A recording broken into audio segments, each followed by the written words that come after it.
welcome to the World History channel. To continue our previous show on the Enlightenment and the revolutions, today's show will present a special documentary on imperialism between the year 1800 and 1914. Our reporters have worked really hard on this, and so might have the honor to present them.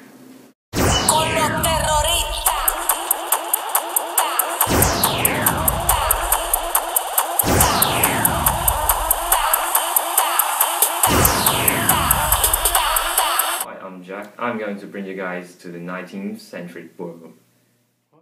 First of all, what is imperialism?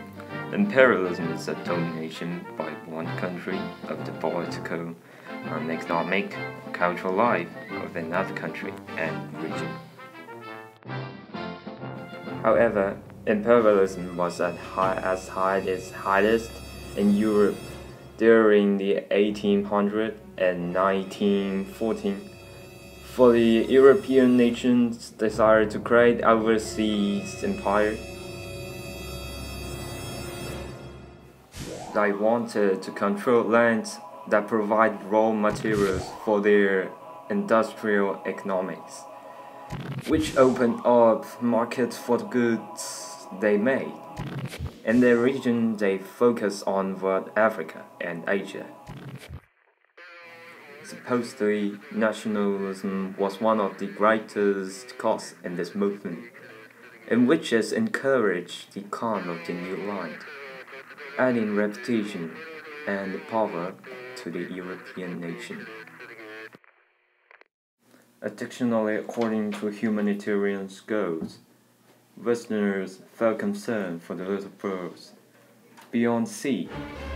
Therefore, missionaries, doctors, and colonial officials were sent out to spread medicine, law, and Christian religion.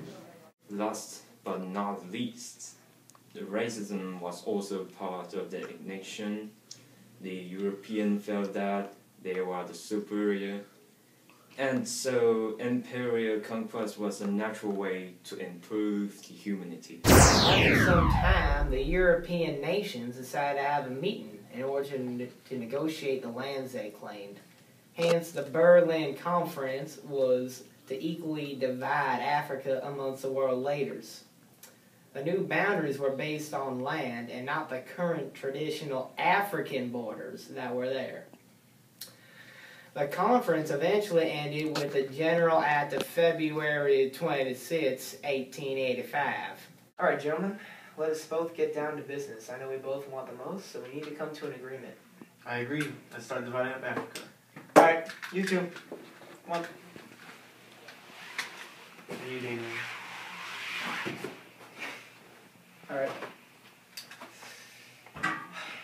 Alright. How about I'll take the one on the right and you can have that big chunk in the middle. I dare say, that's not fair. I ain't entrance to the coast. I ain't get my ships in. Let's split up the left side. No. That means you have too much. How about if we split up the right side there and give it to my right boundary?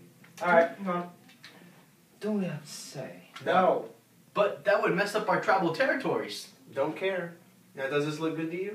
Yeah, I can live with that. What?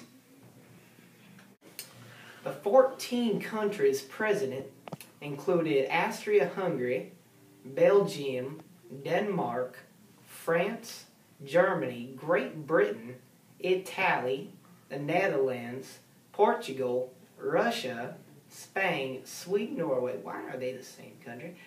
Turkey, and the United States of America. Of these 14 nations, France, Germany, Great Britain, and Portugal took the major roles in the conference, hence controlling much of colonial Africa. The imperialist Europe had always imposed great controls on their colonies overseas to exploit their colonies as much as possible. The only threat to another European country was technically another European country, which they would always fight over for more land and resources. Now then, if you think about the natives, what happened to the natives of the areas they controlled? They never got to enjoy their stuff. The Europeans took their gold, diamonds, and other raw materials from them. Now, at one point in history, for example, the British they got so much wealth from India that they had call it the jewel of the crown. That's it. The British forced India to supply them with raw materials such as tea and indigo, a type of dye, coffee and cotton. They also forced them into working in factories and other low labor requiring jobs. But India also favored from this because they also built lots of railways in it, which made traveling easy throughout India and also spread education. However, there were issues because there would also make the Indians grow cash crops, meaning that in times of famine there was not enough food to feed the people since all the crops were being sold to Europe. India started developing the economy when British rule occurred. They became more modernized. Views on women also began to change, and they thought of more political power, but eventually led to freedom from British control. The different countries that ruled Southeast Asia developed economies and introduced administrative reforms. There wasn't many protests before 1900. Imperialism from Europeans in Africa broke up and mixed different civilizations. Europeans also exploited Africans for their goods. For example, when King Leopold colonized the Congo, at the time in Belgium, the need for rubber became excessively important, and as a result the Congo became a large part of the Belgian economy through many rubber plantations and forced labor. Despite his previous promise to help prosper the Congo, he misused his power to better his own fortunes. While ravaging the Congo's resources, as well as its people, Leopold worked to make the natives believe that they were actually benefiting. Later on, the Congolese rejected the brutal control of Leopold. Even after they became independent, their devastated state, deprived by the Belgian government, had made it a country with major debt, dysfunctional government system, a lack of economical resources, and unrest. So to wrap up the whole thing, I'm just going to put some more information on the subject.